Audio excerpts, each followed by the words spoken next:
Arthur, Prince of Wales, was viewed by his tutor as a beacon of hope, the older sibling of the infamous King Henry VIII. Arthur was destined to guide his nation to prosperity, but destiny had other plans, inflicting upon him one of history's most notorious twists, altering the future irrevocably. This is the poignant narrative of Arthur Tudor, the monarch who never ascended the throne. The mysterious and abrupt demise of Prince Arthur perplexed the era's physicians and continues to puzzle historians. Though contemporary researchers suggest they might have identified the cause of this tragic loss, a topic I will delve into shortly, Arthur's arrival was a landmark event of the 15th century. His parents, King Henry VII and Elizabeth of York, were inaugurating the new Tudor dynasty following the turbulent Wars of the Roses. Arthur's birth in September 1486 solidified their rise to power. Nonetheless, there was an unusual element to the young prince's introduction. Arthur's father, King Henry, had secured his crown through combat, not lineage, and he harbored deep insecurities about his origins. So profound was this insecurity that he named his son after the mythical King Arthur. As though to assert a connection to the legendary English hero, this act alone was quite embarrassing for the young boy. But the monarch did not cease there. Besides bestowing upon his son the weighty name of Arthur, King Henry VII also compelled his wife, Queen Elizabeth, to deliver the child at St. Swithin's Priory. Due to its proximity to the supposed location of King Arthur's Camelot, it is clear that Arthur's father was intensely focused on realizing his medieval fantasy. This approach was far from ideal in terms of parenting, and the king's subsequent action was even more peculiar. Eager to consolidate their authority, the royal couple began arranging Arthur's marriage almost immediately after his birth. The formal search for a bride commenced when he was merely 3 years old. The rest of Europe, however, did not seem to object. Soon, the infant Arthur was considered a highly desirable match. Ultimately, Henry and Elizabeth selected Catherine of Aragon, the offspring of the influential Catholic monarchs Isabella I of Castile and Ferdinand II of Aragon. This was not a union of love. Catherine was also a toddler at the time, and Arthur's parents regarded the marriage as a strategic alliance against France, far from a romantic endeavor. Even by medieval standards, the age of 3 was deemed premature for marriage. So the sensible decision was made to postpone until Arthur reached 15, the age when all boys are believed to become emotionally mature men. Thus, for over a decade, the young couple awaited their nuptials, during which time much transpired. Despite the immense pressure placed upon him, Arthur exceeded all expectations. He was robust and capable from birth and grew remarkably tall for his era. With auburn hair and a straight nose, Arthur resembled a prince from a storybook, and many found him strikingly handsome. As the Tudor court's golden boy, Arthur was acutely aware of the need to excel, and he did so admirably. The 15th century heartthrob received a comprehensive education in the classics, was an excellent archer, a proficient student, and a skilled dancer. However, there was one subtle issue. While many saw Prince Arthur as the epitome of a modern medieval gentleman, he was not without flaws. Despite his physical health, his personality was somewhat reserved. Courtiers described him as pleasant and mild-mannered, considering him a delicate youth. This was not initially problematic, but it would eventually become significant. During this period, King Henry VII and Elizabeth of York continued their efforts to produce more heirs, but the royal family faced repeated sorrow. Arthur witnessed the loss of several siblings to infant diseases, with only 3 of his younger siblings, Henry, Margaret, and Mary, surviving to adulthood. These early deaths served as foreboding omens. Trauma often fosters strong bonds, and the royal children were exceptionally close. Arthur was particularly close to his sister Margaret, who was just 3 years his junior. He also shared a nursery with his younger brother Henry, who was born when Arthur was 5. Arthur embraced his role as an elder brother, imparting his wisdom to young Henry. In 1497, Arthur and Catherine of Aragon progressed towards marriage with an official betrothal ceremony. While this might sound romantic, the reality was quite peculiar. The engagement occurred by proxy, a common practice where the couple was not physically present together. Instead, a Spanish emissary represented Catherine. 2 years later, the royal couple, still having never met, escalated their relationship. In 1499, they conducted a full marriage ceremony, again by proxy. Nonetheless, Arthur's reaction was heartfelt. The young romantic had evidently idealized Catherine, as he was thrilled about his solitary wedding. As Catherine's robust male representative described, he greatly rejoiced in the marriage contract due to his profound and sincere affection for the princess. During this period, Arthur and Catherine exchanged letters in Latin, their shared language. The prince was quite effusive.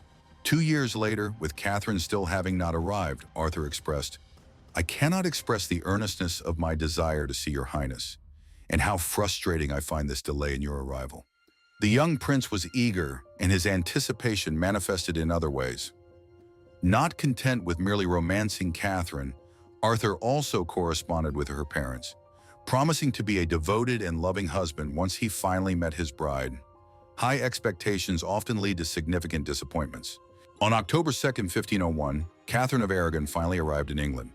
A month later, the royal couple met for the first time, and upon speaking, they reached a disheartening realization. Although both knew Latin, they had learned different pronunciations, and without speaking each other's native languages, they could not communicate. Nevertheless, the process was already underway. Catherine likely did not disappoint Arthur in appearance. She possessed long auburn hair, bright blue eyes, and a cherubic face. She was hailed as the most beautiful creature in the world, and one observer noted that few women could rival her. This might explain Arthur's infatuated behavior. Given that this was royalty, Prince Arthur and Catherine of Aragon had another wedding, this time in person, on November 14, 1501. They spared no expense, marrying in the historic St. Paul's Cathedral, with the bride and groom adorned in matching white satin. Furthermore, Arthur's father, King Henry, adept at propaganda, ensured his son's wedding was a display of royal extravagance. The ceremony was accompanied by 3 days of tournaments at Westminster Palace, and St. Paul's provided a fountain near the church that dispensed wine freely to the public. However, events then transitioned from civilized to exceedingly awkward. The celebrations immediately following the wedding were lavish. The newlyweds proceeded to Baynard's Castle for their reception, where a choir performed for them and other high-ranking court members. As the time approached for Arthur and Catherine to retire, the festivities intensified. As the teenage Prince Arthur and his bride prepared to leave, the evening took a disconcerting turn. Arthur's grandmother, Margaret Beaufort, initiated a bedding ceremony for the couple. After sprinkling the marriage bed with holy water, Margaret summoned Catherine, undressed her with reverence, and placed her on the bed. Following this, Catherine of Aragon was prepared, and Prince Arthur, lightly dressed, entered the bedchamber accompanied by the gentlemen of his wedding party and musicians playing viols and tabors. To conclude this unsettling event, the Bishop of London blessed the bed for fertility. It is important to note that, contrary to what one might assume, such public beddings were not customary in the medieval era. Arthur and Catherine's ceremony is the sole recorded instance of a public bedding in 16th century Britain. Ironically, the events of that night would become an infamous part of history, but first Arthur had to endure a challenging period. For a brief moment, Arthur's royal wedding resembled a fairy tale. The newlyweds honeymooned at Tickenhill Manor, a picturesque location. Subsequently, Arthur resided at Ludlow Castle in the Welsh Marches, befitting his title as the Prince of Wales. It was here that matters began to deteriorate. King Henry VII noticed a concerning trend. After his son's marriage, Arthur's health appeared to decline, as though he were afflicted by an unidentified illness. The king eventually decided to send Catherine to join Arthur at Ludlow, possibly believing. When Catherine arrived at Ludlow Castle, it was during the Christmas season. She and her new husband celebrated Christmas Day, the New Year, and Twelfth Night together for the first time as a couple, with Catherine's Spanish entourage joining them in the small village shortly thereafter. Sadly, this first time was also their last. After Christmas, the couple began to enjoy their teenage honeymoon and attempted to behave as fully functioning adults. Several months later, their celebrations turned into a nightmare. Both Arthur and Catherine fell ill with a mysterious ailment and were confined to their beds. Their condition rapidly deteriorated. Catherine was delirious due to her illness, and upon regaining consciousness, she discovered she was a widow. Arthur had passed away on April 2, 1502, just 6 months shy of his 16th birthday. Catherine was now a teenage widow, and the prince's body lay cold in his sickbed, leaving many unanswered questions. When Arthur's parents received news of their eldest son's death, their reaction was one of utter devastation. It was King Henry's After learning the truth, King Henry had to inform his wife, Elizabeth, who spent the night comforting her husband and reminding him that they still had other children to carry on the crown's responsibilities. This was merely a facade. The queen left her husband's chambers, entered her own, and immediately collapsed in grief over her beloved son. Prince Arthur's funeral was a grand, somber, and prolonged affair. On April 8th, nearly all of London participated in a procession for his soul, and every parish church sang a dirge for their lost prince. That evening, on April the 23rd, attendants sprinkled his embalmed body with holy water and laid him to rest at Ludlow Castle. However, one significant element was absent. Catherine of Aragon, though reeling from her loss, was not present at Arthur's funeral. Royal tradition, somewhat irrationally, dictated that the widow could not attend the mourning services, so Catherine had to grieve alone, without Prince Arthur to guide her. She had more pressing concerns. Prince Arthur is largely overlooked today, but had he survived, the conscientious and affectionate boy would likely have become an exemplary King of England. Instead, a very different outcome occurred. His younger brother succeeded him as heir, becoming the notorious King Henry VIII. This was not the only way Arthur's tragic demise altered history. Upon becoming Arthur's widow, Catherine of Aragon's position became extremely tenuous. King Henry VII was eager to retain her dowry, and returning her to Spain would necessitate a full refund. Instead, the king proposed a fateful suggestion. Catherine should marry Arthur's younger brother, Henry. This decision famously led to a disastrous outcome, and eventually it all circled back to Arthur. Catherine's marriage to Henry was immensely controversial at the time. As she had been married to his brother, they required special dispensation from the Pope for the union, and even then, the royals received only hesitant approval, and only after Catherine made a highly contentious confession. The royal petition to the Pope relied on a single assertion: Catherine's claim that she and Arthur had never consummated their marriage. Although it took considerable time, the petition was successful, and Arthur's former wife married his brother 7 years later, on June 11, 1509. But was Catherine, despite their very public first betting, the truth of what transpired behind Catherine and Arthur's closed door may never be definitively known. If they did not consummate their marriage, the reason might be quite unsettling. Both may have been too young to engage in the act. However, another disquieting possibility exists. Given that Arthur's health seemed to deteriorate immediately after his wedding, some historians contend that he was already too frail to be of much use in the marriage bed. Once his fatal illness struck, the weakened teenager was too preoccupied with survival to consider intimacy. Either way, the situation would return to haunt Catherine. As a child, Arthur was the epitome of privilege.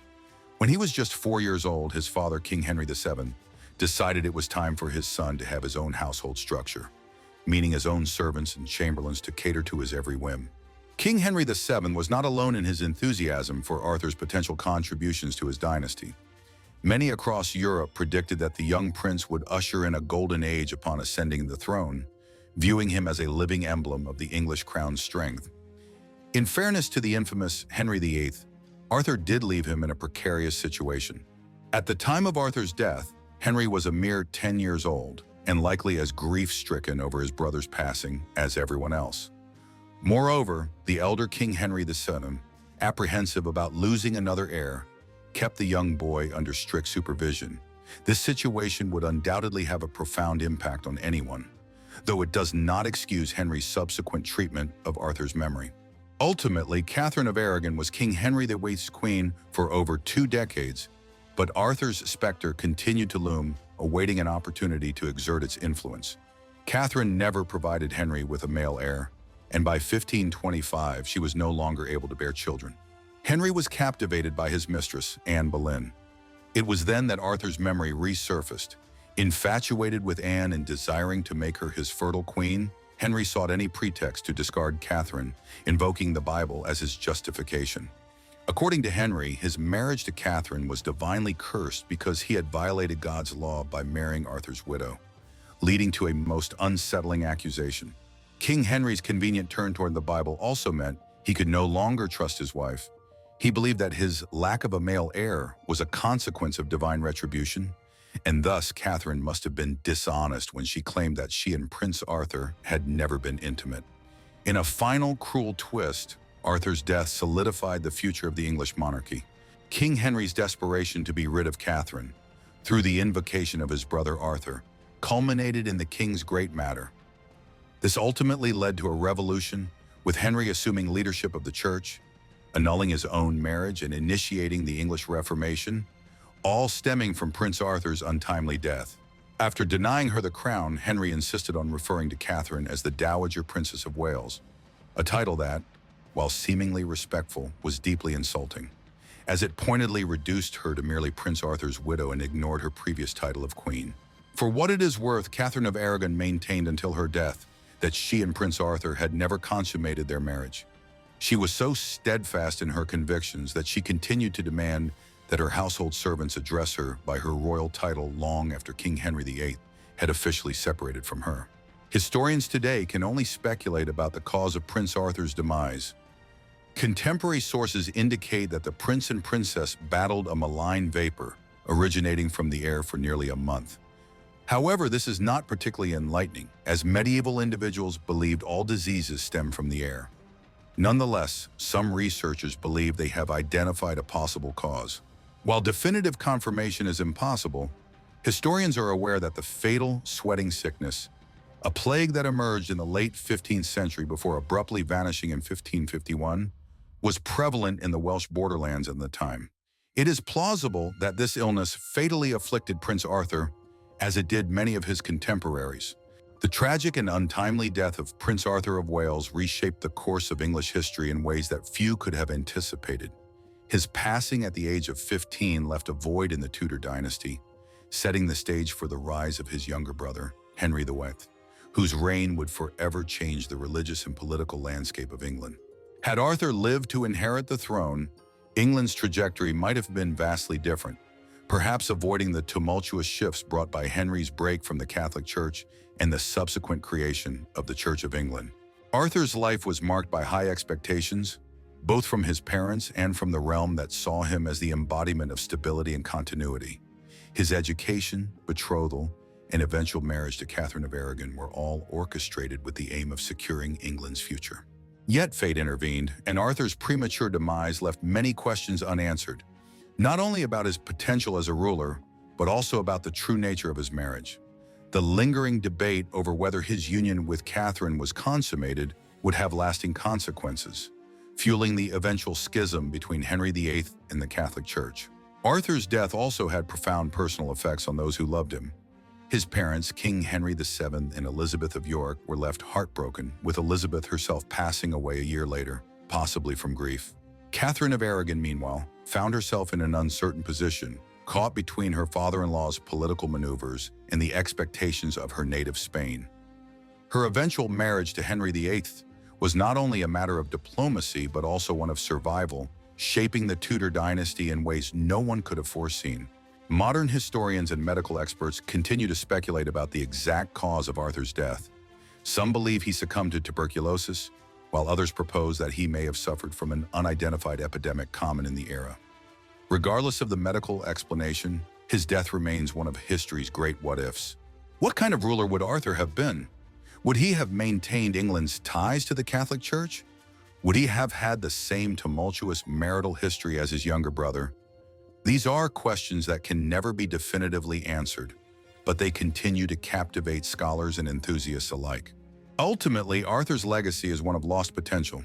He was a prince raised to rule, yet denied the opportunity to do so. His story serves as a poignant reminder of the fragility of life, even for those born into power.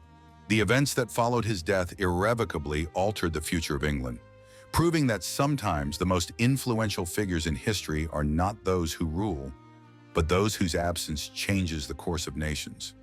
Though overshadowed by his infamous brother, Arthur remains a pivotal figure in Tudor history.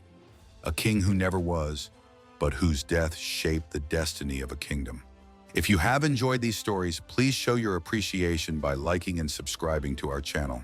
Stay tuned for more incredible narratives. Thank you for joining us today, and until next time.